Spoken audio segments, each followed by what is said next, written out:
Heed my words, for once this ordeal concludes, you are free to succumb to the earth, to decay in the very streets for years to come.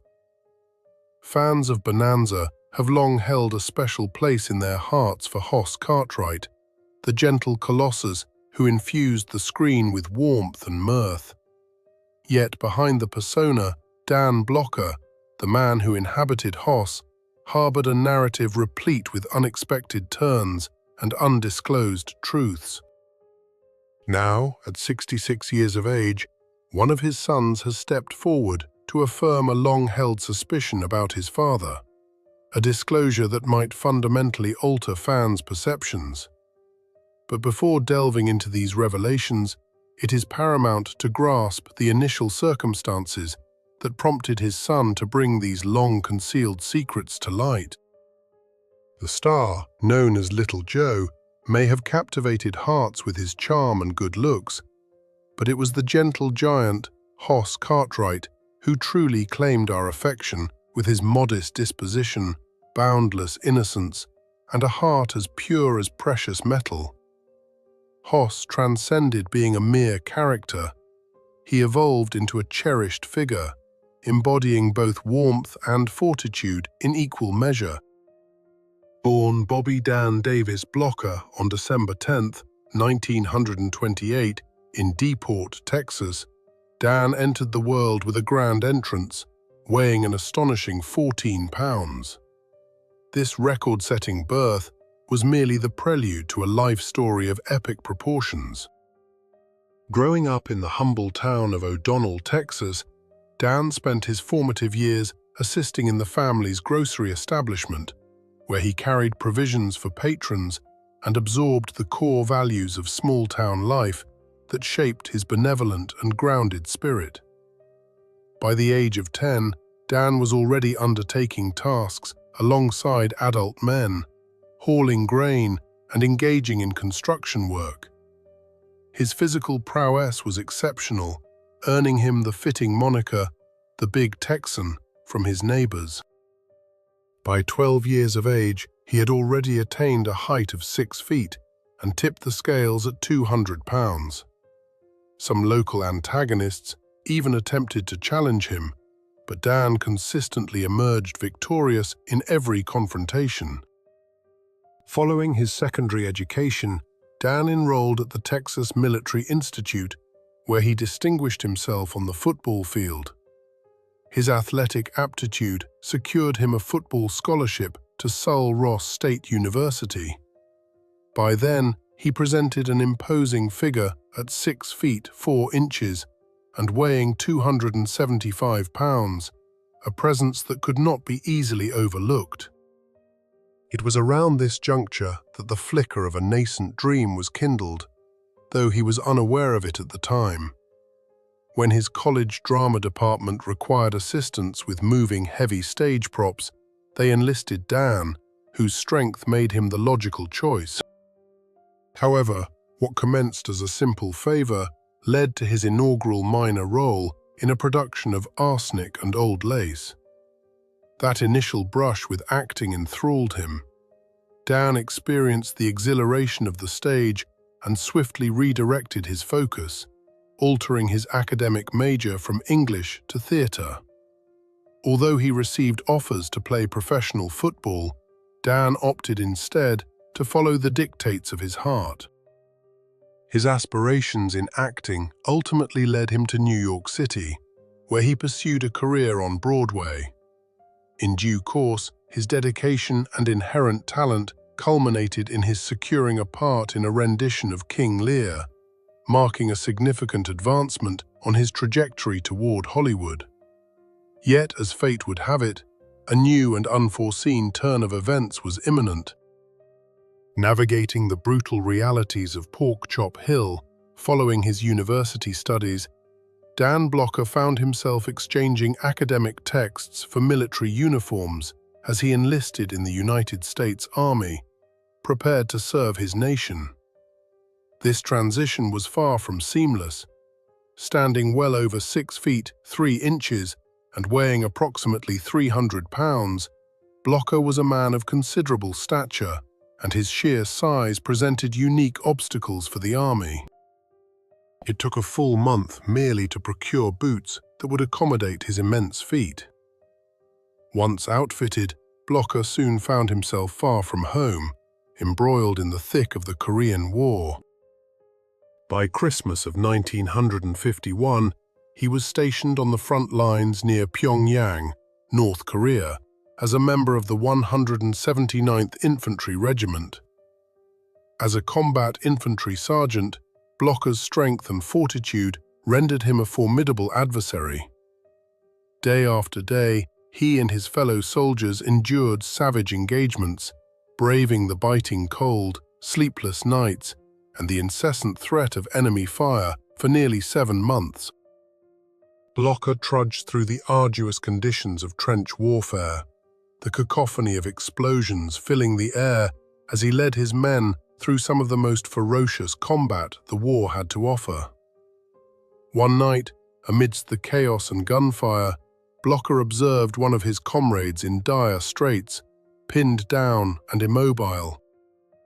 Without a moment's hesitation, he charged forward, braving the tempest of bullets to extricate his fellow soldier to safety. It was an act of valor that would leave him wounded, but garnered him a Purple Heart, a symbol of bravery he bore with quiet pride. The fierce engagements on Pork Chop Hill represented some of the most challenging moments of the Korean War, a battleground where survival itself felt like a triumph. Here, Blocker and his regiment fought on the foremost lines, defending every inch of territory in a locale where each hill and valley came at a considerable cost. It was grueling work, and after months of unrelenting combat, Blocker was finally evacuated, his body battered but his spirit unyielding, dispatched to a hospital to recuperate from the war's scars. Upon his eventual return home, Dan Blocker carried with him the indelible memories of war's harsh realities. Though he had fought with honor, the experience had profoundly transformed him. He became an outspoken critic of warfare, particularly military interventions that relied on brute force, having witnessed firsthand the destructive potential of violence.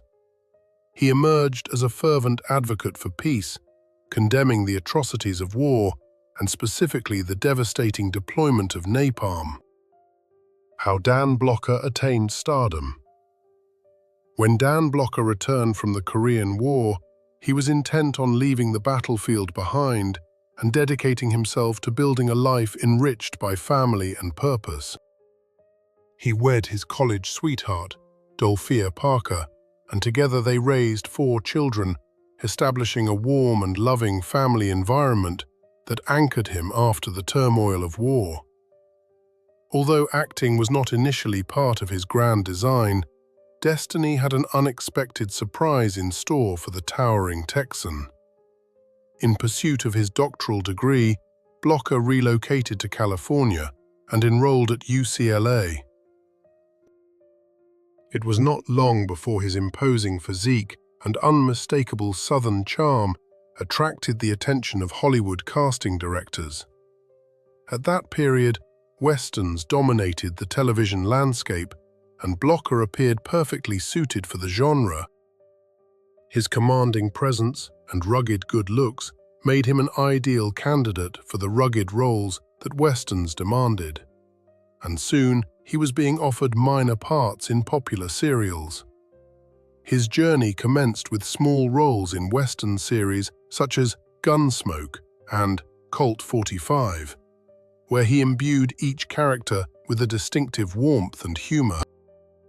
Throughout the 1950s, Blocker consistently expanded his professional portfolio, appearing in well-known programs like The Rifleman, Have Gun, Will Travel, and Maverick.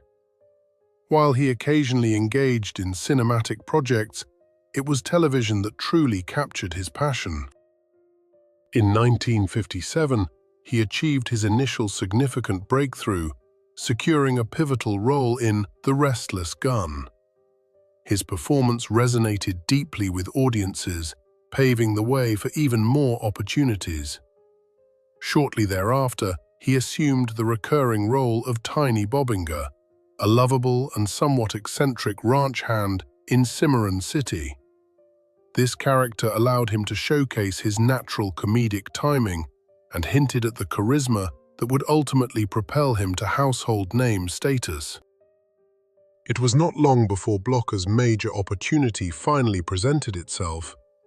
He was cast in the role of Hoss Cartwright on Bonanza, a part that would solidify his legacy in television history and propel him to superstardom.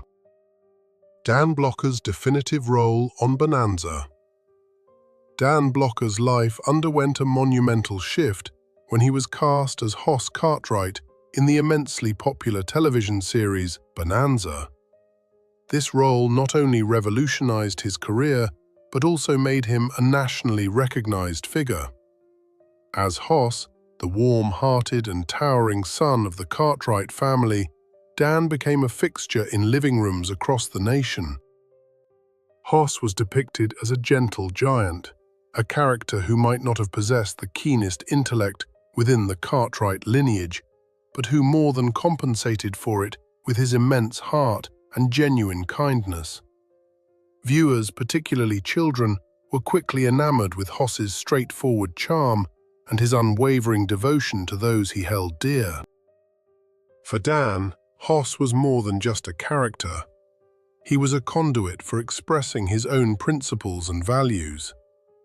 Drawing inspiration from the 18th century Quaker missionary Stephen Grellet, who exhorted individuals to do all the good you can, Dan brought this philosophy to life through Hoss.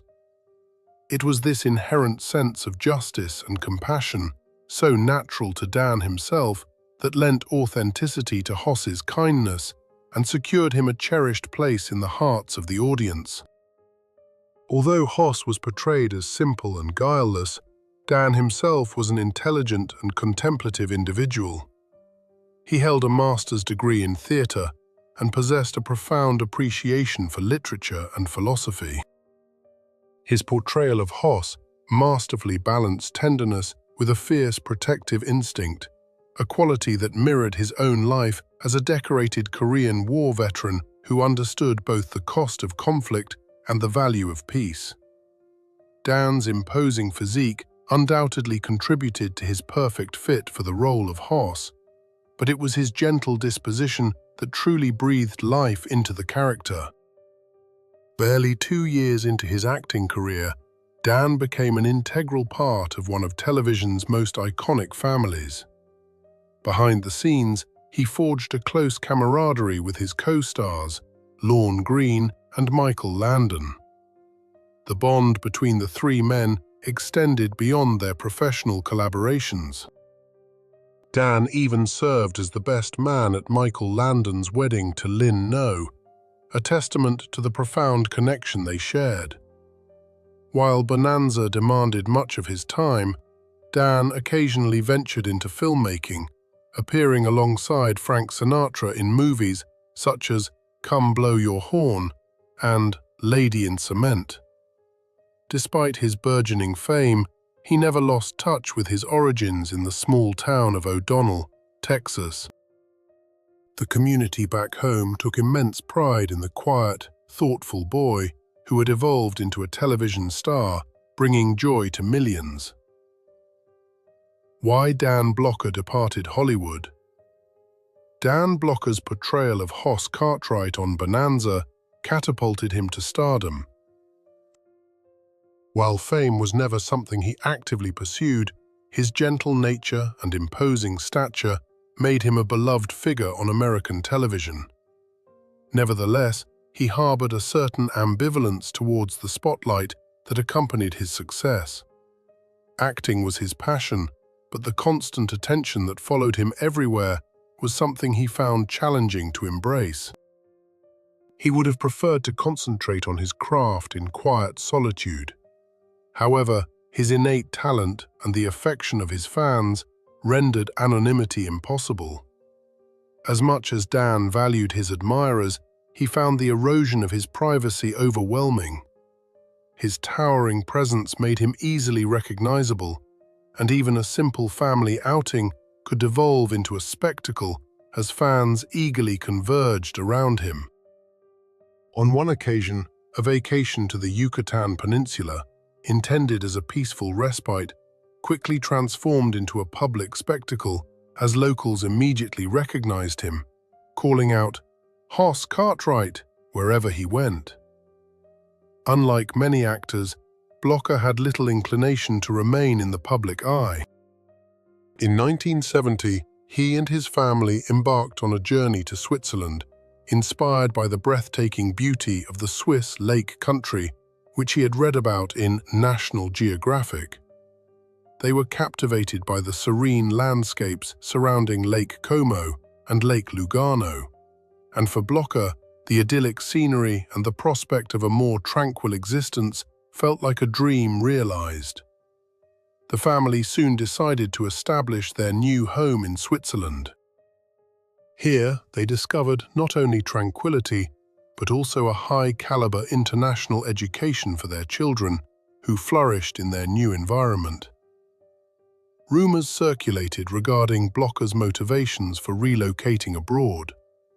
Some speculated he was facing financial difficulties, but he dismissed these assertions, clarifying that Bonanza had provided him with considerable wealth. His decision was unrelated to financial concerns. Rather, he yearned for a life removed from the pressures of fame. In Switzerland, Bonanza was broadcast in German, creating a language barrier that allowed him to appreciate his surroundings without constant recognition. The Swiss countryside offered Dan the peace he had long desired. Despite his achievements, he remained humble and grounded, acutely aware of the advantages his career afforded him. He frequently expressed concern for those less fortunate, particularly underpaid teachers, whom he deeply admired. With a reflective perspective on his own career, he even acknowledged a certain irony regarding his affluence, remarking, "Let's face it, I sold out for money." Although he occasionally contemplated a return to teaching, his renown as Hoss Cartwright made it difficult to transition back to a quieter, simpler way of life. Dan Blocker's stance against racism. During the 1960s, the cast and crew of Bonanza frequently traveled to various locales for filming. One such excursion took them to the southern United States, a region still deeply entrenched in the painful struggle against racial segregation. Although the civil rights movement was actively advocating for change, prejudice remained pervasive, and numerous hotels, eateries, and entertainment venues denied service to African Americans. During one of these trips, the Bonanza troupe arrived at a hotel only to be informed that their African American cast members would not be permitted to lodge there due to the establishment's discriminatory policies. The entire company was stunned and incensed by this blatant act of injustice, and Dan Blocker, renowned for his compassionate spirit, stepped forward with unyielding resolve. Without hesitation, he declared that if the hotel refused accommodation to everyone, then no one from the cast and crew would stay there. Blocker's words were not merely a threat, they were a commitment. In that moment, he demonstrated that his sense of fairness was not confined to the roles he portrayed on screen. It was an intrinsic part of his being. Dan Blocker's dedication to justice was as towering as his physical presence. Beneath his amiable demeanor lay a deep-seated aversion to any form of bullying or oppression. In a 1964 interview, he articulated his sentiment plainly. "I detest a bully more than anything.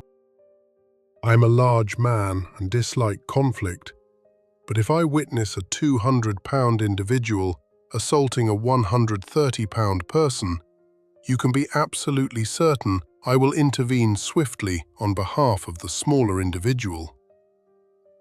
Dan understood the power inherent in his own size and strength, but he viewed it as a responsibility, a gift intended to safeguard others, not to intimidate. His courageous stand against racial discrimination during his tenure on Bonanza speaks volumes about his character. By refusing to condone injustice, he exemplified how the actions of a single individual can challenge the prevailing order. Inside Dan Blocker's culinary passions.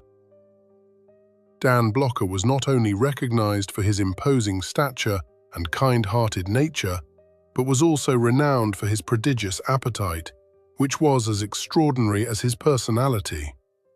Those who knew him marveled at the sheer quantity of food he could consume. He would commence each morning with a feast that would astound most individuals: a dozen eggs, 2 loaves of bread, and 2 quarts of milk, simply to begin the day. As the hours progressed, he would pile his plate high with meat, potatoes, and more bread, finishing portions that left others speechless. Dan's appetite was, in every respect, legendary. True to his Texan heritage, Dan harbored a fondness for hearty, traditional meals. One of his favored indulgences was an entire roasted ham, which he could effortlessly consume by himself. He was not inclined towards fruits and vegetables, but he possessed a notorious sweet tooth, particularly for cakes, pies, and cookies. His affinity for a satisfying meal extended even to his business ventures. Dan became a co-owner of the Ponderosa Steakhouse chain, a nod to the famous Cartwright family ranch from Bonanza. The restaurant served precisely the kind of generous, fulfilling fare that Dan himself relished, and as a co-owner, he enjoyed the perk of dining without charge at any Ponderosa establishment. However, even as he savored these benefits, Dan understood that maintaining Hoss's beloved image necessitated a degree of self-discipline. The demands of Hollywood meant he had to reconcile his love for food with the realities of show business. He cycled through rigorous diets and intensive exercise routines, striving to maintain his physique for his role. Yet, the temptation of his favorite dishes often proved difficult to resist, and between his emotional connection to food and the abundance of meals available on set, his weight would frequently fluctuate. By the later seasons of Bonanza, these fluctuations took their toll, and his body struggled with the constant cycle of dieting. Eventually, he required padding to preserve the familiar, larger-than-life appearance of Hoss on screen. Still, Dan's legendary appetite never diminished, and the cast and crew would observe with awe as he tackled meal after meal with unwavering enthusiasm. When the cameras were not rolling, Dan's passion for food continued to astonish those around him as he out-ate anyone in the room without apparent effort. A routine surgery's tragic outcome. In the early 1970s, as the Vietnam War fueled political tensions across the United States, Dan Blocker, the beloved actor recognized for his portrayal of Hoss Cartwright on Bonanza, made a life-altering decision. He and his family relocated to the serene, picturesque countryside of Switzerland, seeking a peaceful sanctuary from the prevailing unrest. Yet, even from afar, Blocker's commitment to Bonanza remained steadfast. He frequently traveled back to the United States, dedicated to bringing the Western classic to life for audiences who adored him. As the show approached its final seasons, however, Blocker's health began to falter. He was diagnosed with gallstones, a condition that, while common, necessitated surgery. Blocker underwent what was expected to be a routine procedure to remove his gallbladder. Initially, the surgery appeared successful. He seemed to be recuperating, and his loved ones breathed a collective sigh of relief. But in a cruel twist of fate, Blocker experienced a sudden complication, a pulmonary embolism. This unforeseen blood clot proved fatal, and Dan Blocker's passing sent a shockwave of grief through his family, friends, and fans worldwide. News of his demise sent ripples through the entertainment industry. Co-stars and fans mourned a man known not only for his imposing physical presence and charming persona, but for his warmth and kindness. Tributes poured in, honoring his contribution to television and remembering the heart and humor he brought to his iconic role as Hoss. Amidst the sorrow, however, an unusual narrative began to circulate, a tale that would capture imaginations for decades. Was Dan Blocker interred in a piano box? The story seemed almost as larger than life as the man himself. At over 300 pounds, Blocker was known for his formidable physique, and it was not long before rumors began to surface that a piano box had been the only container large enough for his burial. The story gained momentum, blending fact and fiction into a myth that, for some, seemed fitting for a star of Blocker's magnitude. However, the truth is far less dramatic. Dan Blocker was laid to rest in a standard casket at Woodlawn Cemetery in Santa Monica, California. The tale of the piano box is a colorful legend, born from Blocker's unique presence and the affection people held for him. But it remains just that, a legend. Though amusing, and for some oddly comforting, the story has no factual basis. Bonanza's decline. The abrupt loss of a beloved actor like Dan Blocker, especially one so central to an ongoing series, creates an irreplaceable void. When Dan passed away on May 13, 1972, the shock extended far beyond his family and friends, affecting fans and colleagues alike. To those who worked alongside him on Bonanza, his absence was profound. As Hoss Cartwright, Dan had been the heart of the Cartwright family, embodying a warmth and humor that resonated deeply with audiences. His larger-than-life presence and kind spirit had left an indelible mark on the show, and his passing left a void that no one else could fill. With the commencement of the final season on the horizon, the cast and crew faced the daunting challenge of moving forward without him. Blocker's character, Hoss, was central to the show, and his loss presented a significant hurdle. Numerous ideas were considered to address his absence, including dedicating an episode to his memory or subtly writing Hoss out of the narrative. However, the producers ultimately made the bold decision to directly acknowledge Dan's passing within the storyline. This approach provided both the cast and the audience an opportunity to grieve, offering a tribute to Blocker's life and allowing them to bid farewell to Hoss Cartwright. The task of writing the inaugural episode following Dan's death fell to Michael Landon, who portrayed Little Joe. Landon opted for a subtle yet impactful approach, allowing Hoss's absence to be felt through silence and the unspoken emotions shared by the Cartwright family. The original storyline had centered on Hoss's romantic pursuits, but after Dan's passing, Landon rewrote it, capturing the grief of losing a family member without explicitly detailing Hoss's demise. He believed that silence could convey profound meaning, expressing the depth of loss in a way words never could. On set, the weight of Dan's absence was palpable. Filming that first episode without him was both a painful and cathartic experience for the cast and crew, who shared stories and memories of the man who had brought so much joy and warmth into their lives.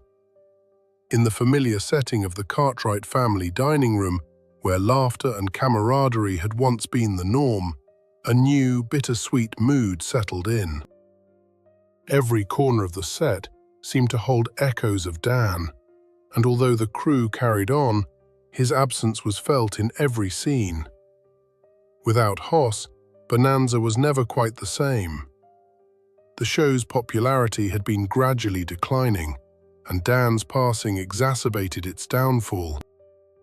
NBC moved the series from its prime Sunday night slot to a Tuesday night position, placing it in direct competition with ABC's Movie of the Week, which captivated viewers with hits like Brian's Song and Ben-Hur. Ratings dropped, and despite the cast's best efforts to preserve the show's legacy, the magic of the earlier seasons proved difficult to recapture. In its final season, Bonanza struggled to regain its momentum. Without Hoss's heart and humor, the show felt different, and viewers began to drift away. After 14 seasons, NBC ultimately decided to cancel the series in 1973, bringing the Cartwright family's saga to a close. Even during the show's heyday, Dirk Blocker had foreseen this day would come. In interviews, he spoke candidly about the inevitable conclusion, acknowledging that the show's success could not endure indefinitely.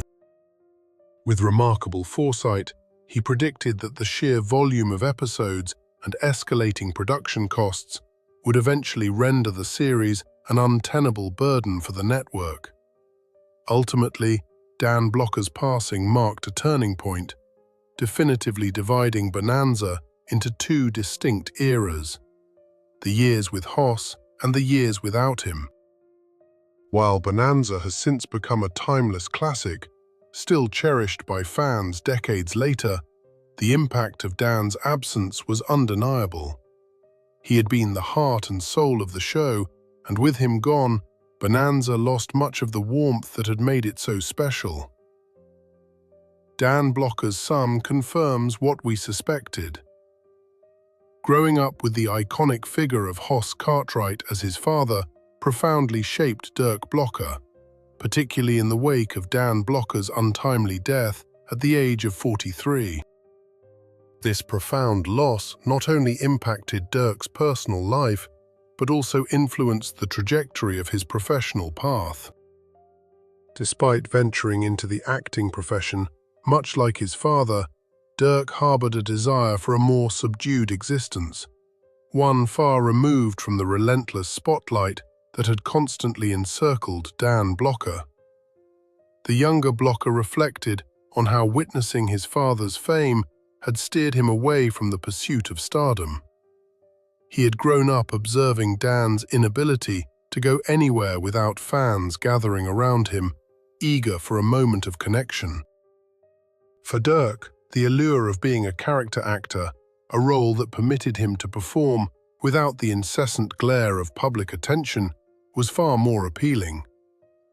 The tragic event unfolded on May 13, 1972. Dirk Blocker, celebrated not only for his talent, but also for his warmth and humor, passed away following a routine gallbladder surgery. Complications led to a pulmonary embolism, and he died at Daniel Freeman Hospital in Englewood. The suddenness of the event deeply affected Dirk. He grappled with a grief so profound that it compelled him to seek solace by immersing himself in his work and daily routines. Outwardly composed, he held on to the sorrow of losing his father, who had been his paramount source of guidance and support over the years. Dirk's understanding of his father deepened. He came to appreciate the rich, multifaceted life that Dirk Blocker led. He was not only a celebrated actor, but also a man with a fervent commitment to justice, a dedication to political causes, and a generosity that touched many. Dirk found inspiration in the way his father embraced life, maintained his sense of humor during trying times, and remained true to his principles.